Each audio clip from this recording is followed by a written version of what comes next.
So, hello guys! Sa Day in My Life, as ako the creator and a young mom. For today's video guys is maaga kami gumising ngayon kasi meron kaming gagawin dito sa aming baryo. Sana all naman, baryo. Maaga po kami gumising kasi meron po kami gagawin dito sa aming probinsya. Is maglalagay po kami ng aming niyog.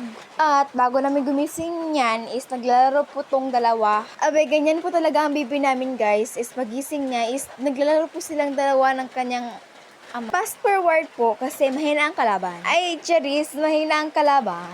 Gawa ng si Bibi ay nasa kanyang lolo is ako po ay naglinis po ako dito sa aming sala. Ay, napakabait naman ang ating nyo. So, get ready with my baby kasi papakainin ko muna siya. Ayan po mga guys, is ang kanya pong kinakain kada morning is Cerelac talaga. And then Nestogin. Iba't ibang brand na po ng gatas ang pinapainom namin sa kanya guys. Kasi pag pinapainom namin siya is palagi po siyang nagsusuka ganyan, parang hindi niya gusto. Talagang sanay na sanay po siya sa breastfeeding ko kaya ayaw niya sa mga iba't ibang brand ng gatas. Sana naman, rich yan, Charis. Abay, huwag naman pong ganyan. Abay, napakasipag naman ang ating nyo. Ay, gaya-gaya yan. Char! Hindi ko na po mapigilan tong anak ko kasi liko ng liko. Parang ayaw niyang kumain yata ng Cerelac niya. Ayan tuloy, umiyak na.